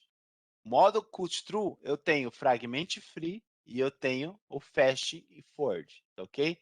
Então, encaminhamento rápido. Esse encaminhamento rápido, dentro do corte à garganta, o que eu vou ler? Oferece um menor nível de latência, ou seja, sua rede fica, ó, tinindo das galáxias, né? Ele encaminha o quadro imediatamente após a leitura do endereçamento MAC de destino. Lembra do quadro? Onde é que fica o MAC? Lá no comecinho. Lá no header. Lá no header. MAC address de destino. Nem tô lendo dados. Toma importando se o quadro tem 1 meg e meio?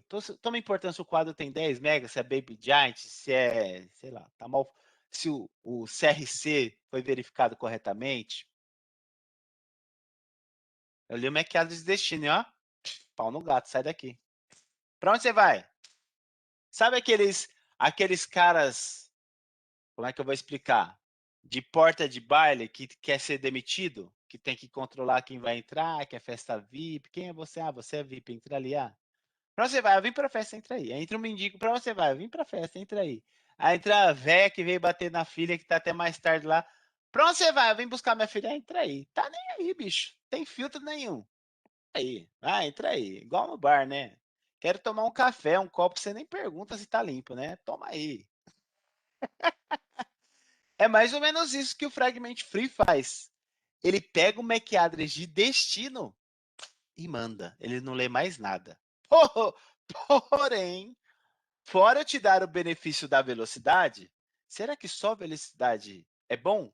Será que se você dirigir uma Ferrari, vai mudar o que na sua vida em uma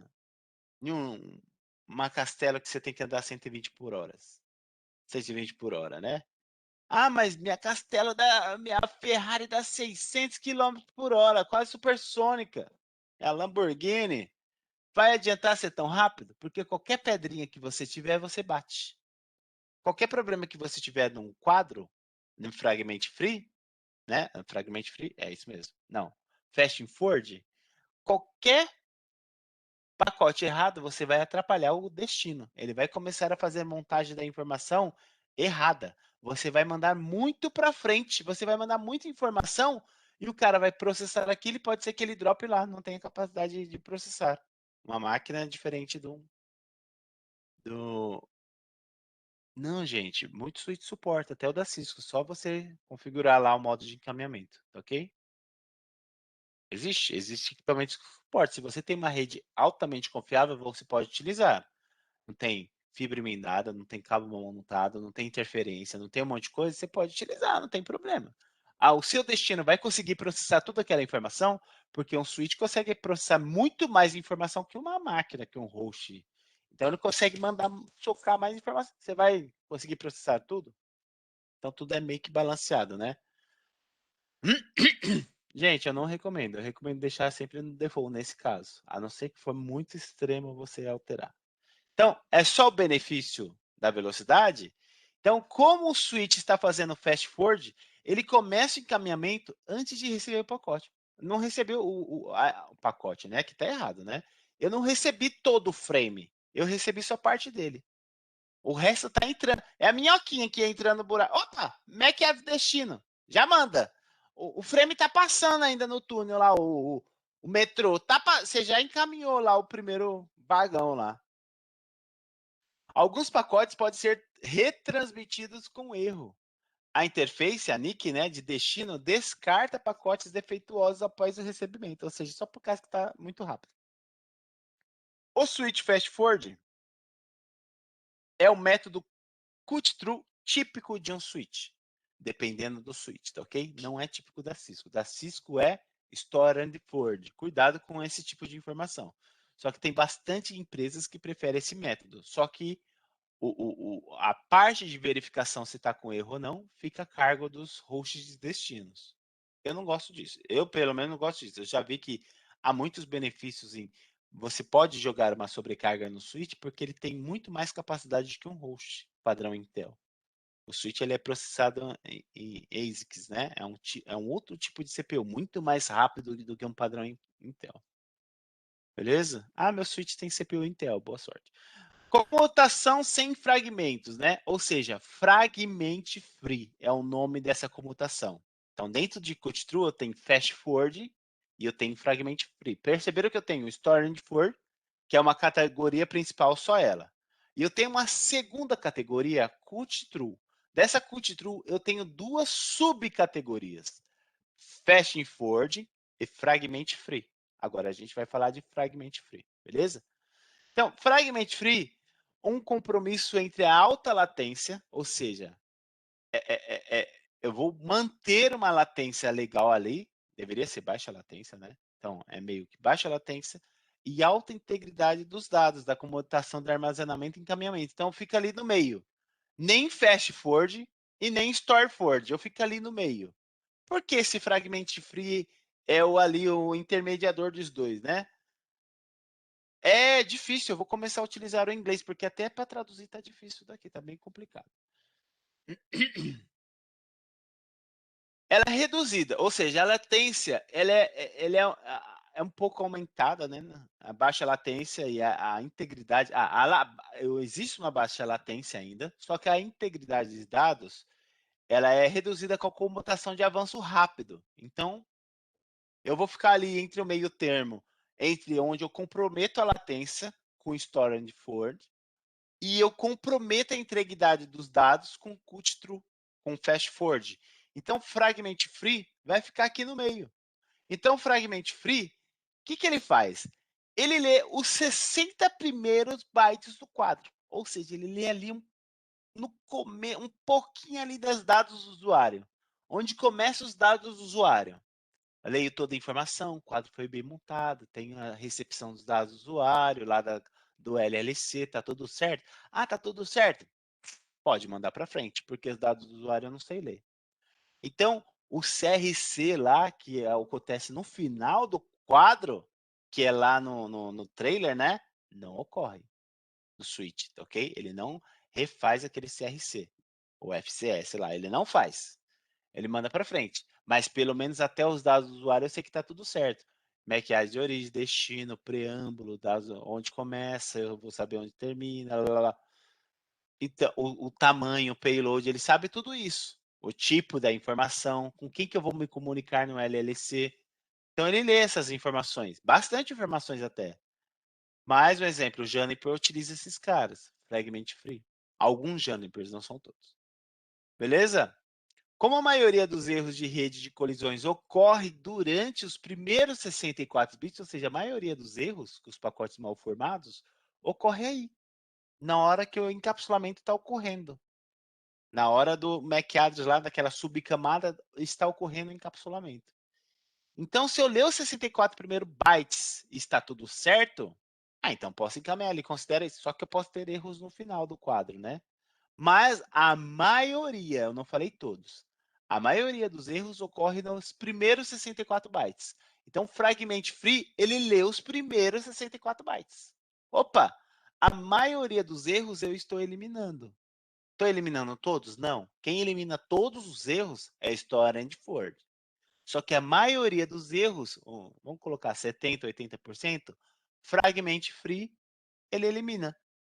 Então, eu vou ficar entre uma baixa latência, não tão baixa quanto o Fast Forward, e eu vou ficar com a verificação de quadros, não tão quanto Store and For.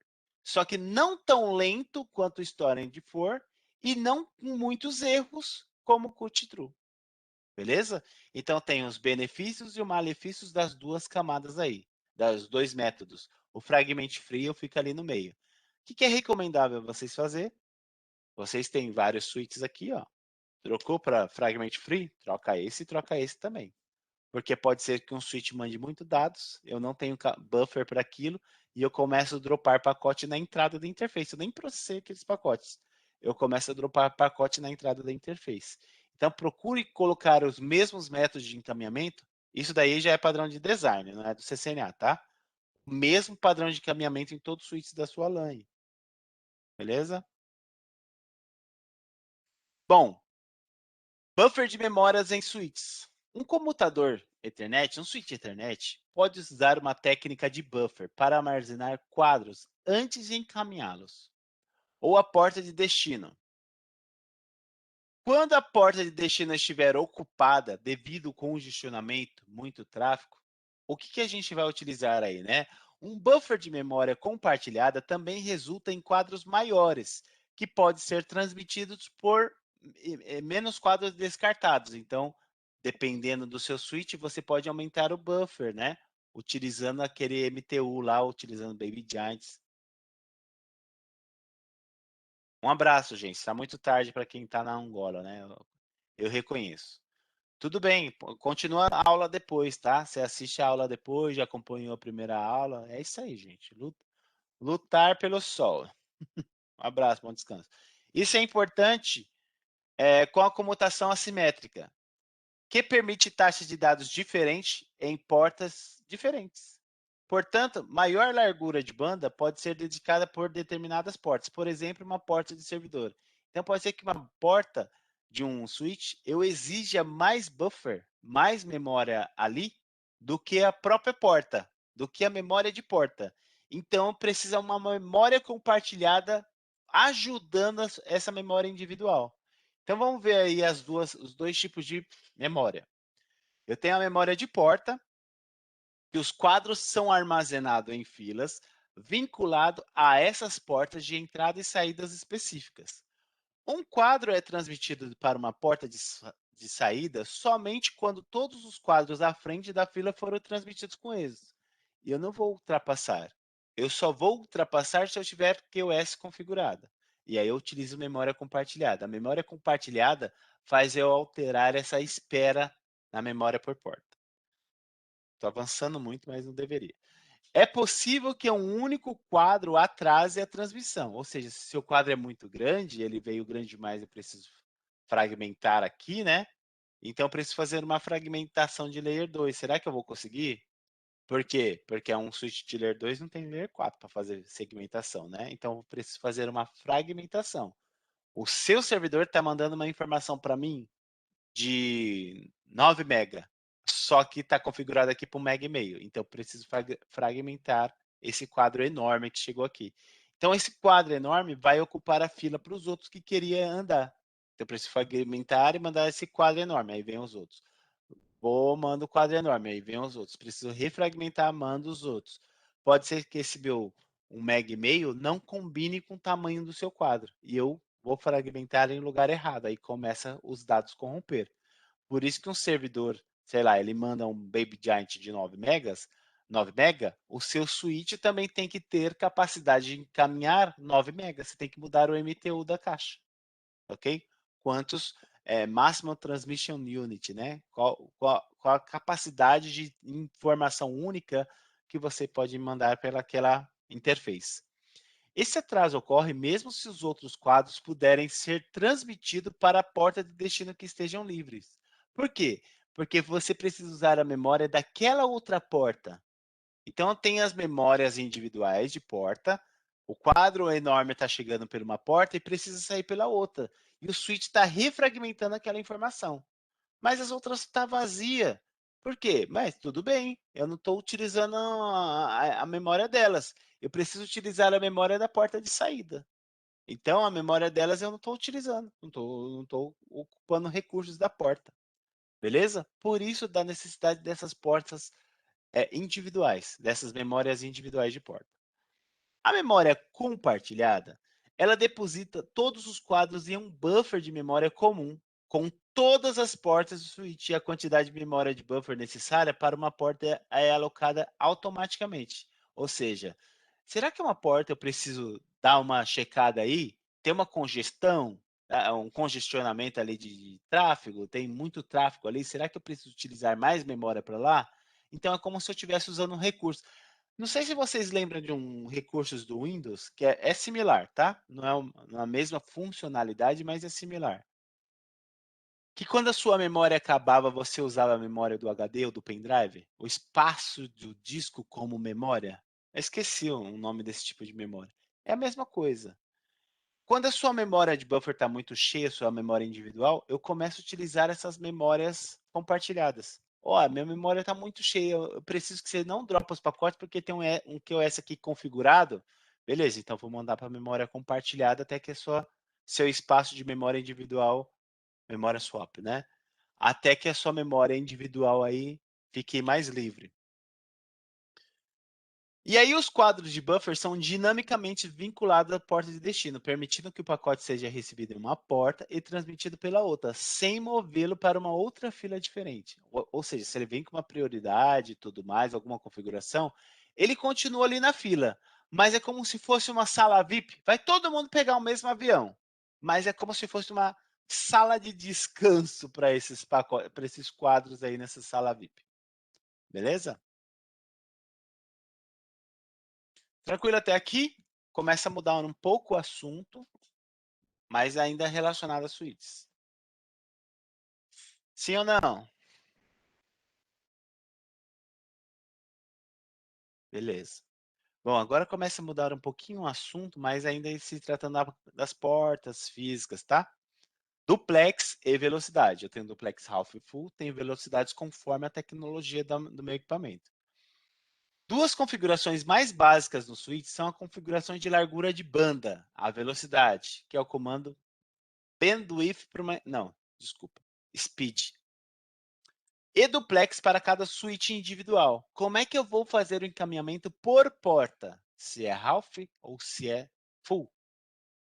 É fundamental que as configurações de duplex e largura de banda correspondam à porta do switch e os dispositivos conectados.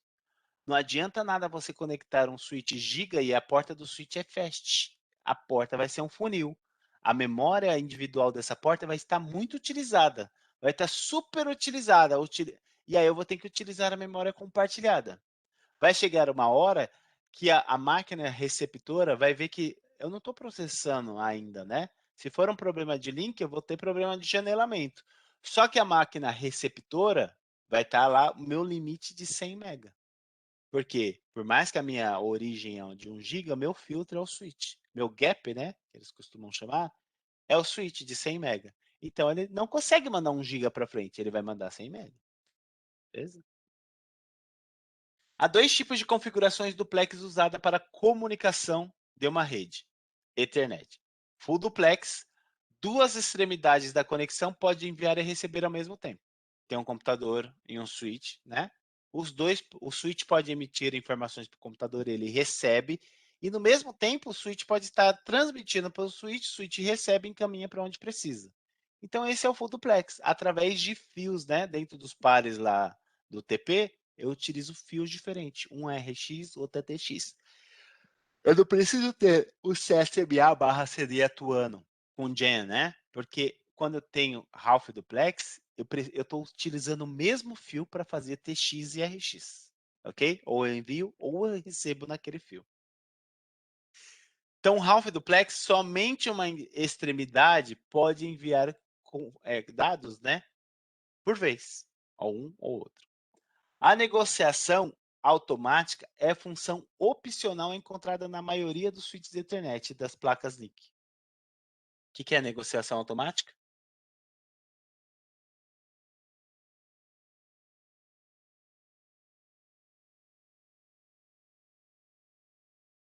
Qual o nome do protocolo de negociação automática?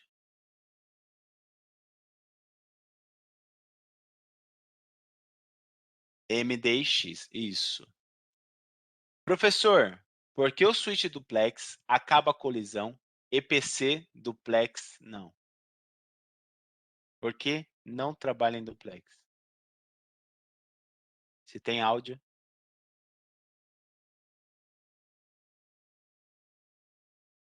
Não entendi, você tem áudio. Professor, A placa de rede não é duplex, não é em duplex no PC? Não, a placa de rede é duplex, sim. Ok? É possível uma placa de rede trabalhar em duplex. Inclusive, Giga Ethernet você não consegue colocar ela em half. Ela tem que trabalhar em full. Mas você consegue me escutar. Walter, diga. Professor, fisicamente falando, como que ocorre esse full duplex? Na parte física ali, em pulsos elétricos, por assim dizer. Bom, se for sem MDX, cada lado já sabe qual par que eu vou encaminhar. Par 1 e par 3 eu encaminho, par 4 e par, sei lá, par 4 e par 2 eu recebo. Então, eu não posso emitir sinal elétricos no RX. Se eu emitir sinal elétricos no RX, já está definido isso no padrão full duplex. Eu tenho colisão, então eu não vou emitir no que é RX para mim. No que é TX para você, para mim é RX. Por isso do que os cabos daquela informação, né? Cabo direto, cabo cruzado. Aí o MDX ele se encarrega, opa, eu estou recebendo RX onde o meu cabo deveria ser TX. Então vou trocar aqui. Deixa eu ver onde um cabo onde eu não recebo nada. Ah, esse cara eu não recebo nada. Então beleza, então vou transformar ele para RX e eu vou transformar esse daqui para TX. Isso é uma informação automática. A informação sem ser automática é baseada na conectorização do cabo. E aí eu já tenho um padrão. Cabo 1 e cabo 3 eu transmito, e cabo 2 e cabo 4 eu recebo. Ok? Tem aquilo, No, tem um no cabo lá caso, específico. no caso mesmo, não ser automática, pode ser no padrão giga também. Cabo 1 e cabo 3, cabo 2 e cabo 4. Ou não. Sim, continua o mesmo padrão. O que vai mudando, né, é o tratamento de materiais. É o tipo de material, o tipo de cabo que permite aquela velocidade. Mas a conectorização é a mesma. É o padrão de conectorização é a mesma. Sabe, mas se o PC tiver em duplex direto, em um switch em duplex, tem colisão? Que duplex? Half ou full?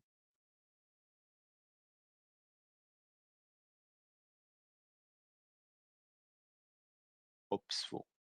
Se o PC estiver em full duplex direto e o switch estiver em duplex full também, não. É igual a pergunta do Walter agora. Eu já tenho um padrão de tecnologia, né? Ó, gente, vou tentar explicar um jeito mais simples possível, né? Como é que eu vou tentar explicar isso? Eu queria tentar explicar, sei lá. Ó, eu e, eu e as minhas doiduras, né? Eu vou colocar um equipamento, eu vou colocar um virado para o outro. Ixi, eu acho que ele não vai deixar. Deixa eu tirar, ó. Deixa eu ver se eu consigo tirar os negócios da câmera aqui.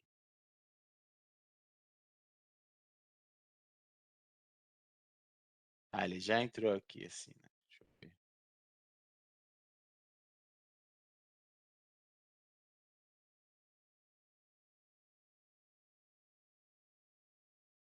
Beleza. Foi, tirei o plano de fundo. Então, aqui eu tenho a frente do equipamento. Tá vendo a marca do equipamento? E aqui eu tenho a frente do equipamento, ó. Os dois tá virado para cá. Beleza? Então eu vou ter 1, 2, 3, 4, 5, 6, 7, 8. Dos pares, né? Quando eu coloco um virado para cá e um virado para lá, um de frente para o outro, é como se eu estivesse olhando para você. O meu olho direito está olhando o seu olho esquerdo. O meu olho esquerdo está olhando o seu olho direito. Então tem as informações cruzadas, né? No cabo vai vir a mesma coisa. Só que eu tenho o padronização que os pares se casam. É isso aí. Então, de um lado, o cabo 1 e 3, quando eu viro o equipamento assim para frente, ele vai dar conectorização no 2 e no 4. Então, eu sei o que é TX e o que é RX em cada equipamento. E vice-versa. Então, por equipamento estar assim de frente, vou colocar de frente como se eu tivesse um cabo bem retinho, né? Quando ele está de frente, o que é 1 aqui para mim, no outro equipamento é 8. O fio 1 aqui para mim, nesse equipamento, é 8. O fio 2 aqui para mim, nesse equipamento, ele é 7. O fio 3 aqui para mim, nesse equipamento, ele é 6. E aí esses padrões de cabo, eu estou entrando bem lá no fundo, coisa que não precisava no CCNA, né? Mas esses padrões de cabo permitem que, só pela conectorização que você tenha feito, de um lado eu sei o que é TX por padrão, 1 e 3. E do outro eu sei que é 2 e 4, o RX. Quando eu viro assim, ele vai encaixar certinho. O TX aqui deste lado vai ser RX, e o RX aqui deste lado vai ser onde eu estou emitindo informações. Por isso que eu consigo ser full duplex. Porque eu estou utilizando vias a mais do que o half duplex e eu posso enviar e receber ao mesmo tempo, em vias diferentes. Porque se fosse na mesma via, SSMA barra CD funcionando, porque eu tenho colisão. Vocês ainda têm dúvida?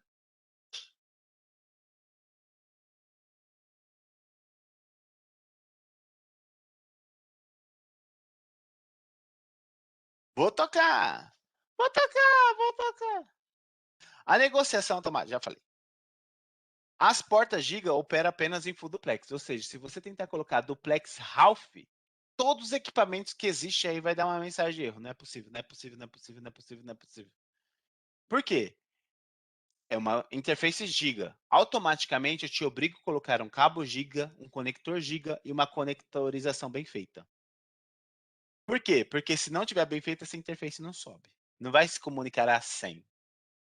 Ou, desculpa, ela pode se comunicar a 100. Mas ela não vai se comunicar a half. Ela simplesmente não vai subir. Ou ela sobe ou ela não sobe. Ou ela sobe em full, ou ela não liga a interface. Beleza? Vou ter certamente. Aquilo. Continuar. A incompatibilidade duplex é uma das coisas mais comuns de problemas de desempenho em links Ethernet, entre 10 e 100 megabits por segundo. Ela ocorre quando uma porta link opera em half duplex. Uma das portas em half eu posso ter problemas, né? Porque na hora da devolução do pacote, eu estou cagando e andando para qual que eu vou mandar. Mesmo com MDX do lado do 100 mega, o Ethernet ele força sempre mandar de um lado. Do lado 10 mega que tem half, vou sempre mandar para um lado. Ela ocorre quando uma porta das links está em half, né? E a outra opera em full. Isso porque quando ocorre em ambas, olha lá o foguinho, né? Isso porque quando uma ou ambas portas de um link são redefinidas e o processo de negociação automática não resulta nada nos dois parceiros do link com a mesma configuração, ou seja, o MDX não funcionou. Pode ser que a sua conectorização dos cabos é o problema daí, do caso, né? Quando o MDX não funciona, olha cabo que você tem problema no seu cabo. Também pode ocorrer quando os usuários reconfiguram um lado dos links. Esquece de reconfigurar o outro. Coloca half em um, esquece de colocar half no outro. Coloca duplex em um full e esquece de colocar duplex no outro. Então, as tecnologias não são retrocompatíveis. Ok? Você vai ter várias coisas. Mas funciona 10 em half. Você vai ter lá um monte de colisão. Se você deixou o interface, você vai ver que a sua interface está lá um monte de drop por colisão. Os dois lados do link devem estar com ambos na mesma negociação automática ligada ou desligada, ok? Se você tiver com o MDX de um lado e do outro não, não vai funcionar. O MDX não vai funcionar para nada, porque eles mandam sinais elétricos de teste. Aí eles se conversam, ó, aqui vai ser TX, um exemplo, né? Não sei como é que funciona, se é com pulsos eletromagnéticos fortes ou se é com vários pulsos. Tchau. E aí, eles vão saber com os dois lados qual é o lado que eu transmito, qual é o lado que eu recebo. Beleza? A prática recomendável é configurar ambas as portas em full duplex. Beleza? Se eu estou em full e eu estou em half, eu posso ter colisão.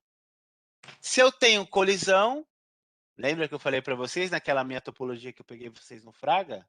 Olha lá, eu estou com 2 switches e eu tenho uma colisão, porque eu transformei aquela porta em half. Menina! Peguei vocês do Fraga. Auto MDX. As conexões entre os dispositivos exigiram uma vez o uso do cabo cruzado ou direto. Bom, eu ensinei para vocês, né? A Cisco não ensina mais. Antes ela ensinava com aqueles negocinho de OSI, né? Agora existe MDX, vamos transformar todo mundo em burro e já era. O tipo de cabo necessário dependia do tipo de conexões de interconexão. Observação. Uma conexão direta entre um roteador e um host requer uma conexão cruzada. O que ela vai falar aqui embaixo? A maioria dos dispositivos de switch agora suporta o recurso de Auto Media Interface Discovery Exchange. Media Discovery Interface Exchange. Então, eu vou trocar automaticamente, né? Interface dependente automática. Quando ativado, o switch detecta automaticamente o tipo de cabo, se é cross ou não é, né? Porque vai depender do que você está utilizando. A porta é configurada em interface de acordo com elas, né? O recurso AutoDMX é ativado por default nos switches que executam iOS da versão 12 em diante. Então, todos da versão 12 em diante têm AutoMDX. Se você não quiser, você tem que desativar, porque ela vem ativada por default. Eu já vou parar, tá, gente? O que mais? Se, no entanto, o recurso pode ser desativado por esse motivo, você deve sempre utilizar um cabo correto e não configurar o recurso AutoMDX. Então, esse é o teste de, vamos ver, né? O AutoMDX pode ser reativado utilizando o comando MDX Auto. MDX ativado ou desativado altera em algo no desempenho do roteador? Sim. Ok? Tudo que... acabou? Olha, acabou. Consegui fazer as 2 aulas hoje. Então, tudo que eu ativar em um dispositivo de rede, ou qualquer coisa que tenha uma placa, eu vou consumir ciclos de CPU e de memória. Esses ciclos eu preciso entrar e sair. Entrar na placa de rede, dar instrução, fazer os testes, voltar, programar. Isso é milésimo de segundo. Agora pense isso acontecendo o dia inteiro. Então, servidores geralmente MDX é desativado, F5 é desativado, Arbor é desativado, porque são equipamentos de alto desempenho. Eu não posso... As coisas mais idiotas eu tenho que ser tirado. E um dos cabos, uma das informações mais idiotas é você comprar o cabo correto. Você colocar o cabo correto para eu tirar esse... Ah, professor, mas é nanosegundos. Soma com nanosegundo de outra coisa, de outra coisa, de outra coisa, de outra coisa, de outra coisa. De outra coisa. Soma tudo. No final, você vai ganhar 10 segundos aí para uma porta ativar. Um exemplo. Tá ok? Vocês vão ver lá o STP também. Gente. Pensa um servidor fazendo MDX um tempo todo e ele atende milhões de requisições por dia. MDX está atrapalhando aquelas requisições. Você poderia ter uma performance muito maior. Ah, vou fazer um teste. É igual o João falou. Você faz um teste, é imperceptível. É imperceptível. Vamos falar de, sei lá, Unilever, 100 mil funcionários fazendo um teste no servidor de e-mail. E aí o servidor de e-mail está lá com o MDX ligado. Faz o cálculo. Quando você manda abrir um e-mail, você não faz uma requisição, são várias. Aquele TCP lá é segmentado, é várias requisições, uma única e-mail que você está abrindo. Imagine um monte de gente abrindo e-mail o dia inteiro. Tem como alguma forma de monitorar esse uso de recursos do roteador? Sim, show process CPU. Aí tem que procurar qual que é o processo lá. Mas tem lá, o show process CPU geralmente é baixo, mas ele está lá. Se você desativar, ele sai de lá. Bom, o que eu aprendi é que a camada de enlace e na camada física eu tenho os padrões de Ethernet, protocolo de camada 2 e tecnologia de camada 1. Tá acabando, tá, gente? Respira fundo. Ethernet utiliza subcamadas LLC e MAC, tá ok? Então, a camada 2 ela é subdividida em 2 camadas, LLC e MAC. LLC 802.2 e MAC address para baixo 802.3.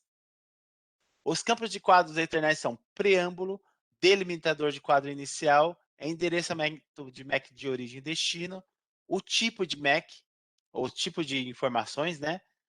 Os dados dos usuários e a checagem do quadro em si. O endereçamento MAC fornece um método para identificação do dispositivo de camada de enlace de dados, modelo OSI. O endereçamento MAC Ethernet é o endereçamento de 48 bits ou 12 dígitos hexadecimais, que dá um total de 6 bytes. Tudo isso daí pode ser uma questão. Quando o dispositivo está encaminhando uma mensagem para o endereçamento de rede Ethernet, o cabeçalho inclui endereçamento de origem e destino. Na Ethernet, são utilizados diferentes endereços para comunicação unicast, broadcast e multicast. O switch Ethernet toma suas decisões de encaminhamento com base apenas no endereço MAC da camada 2. O switch cria uma tabela de MAC dinamicamente examinando o MAC de origem dos quadros recebidos em uma porta. Dica aí, né? O switch encaminha quadros procurando uma correspondência do endereçamento MAC de destino em uma entrada da tabela MAC. Se vem broadcast, automaticamente ele inunda para todas. Se esse MAC de destino é unicast, ele não tem ele na tabela, ele faz um flooding desse mesmo pacote, desse mesmo quadro. Ok? Ele inunda todas as portas, menos a porta que ele recebeu.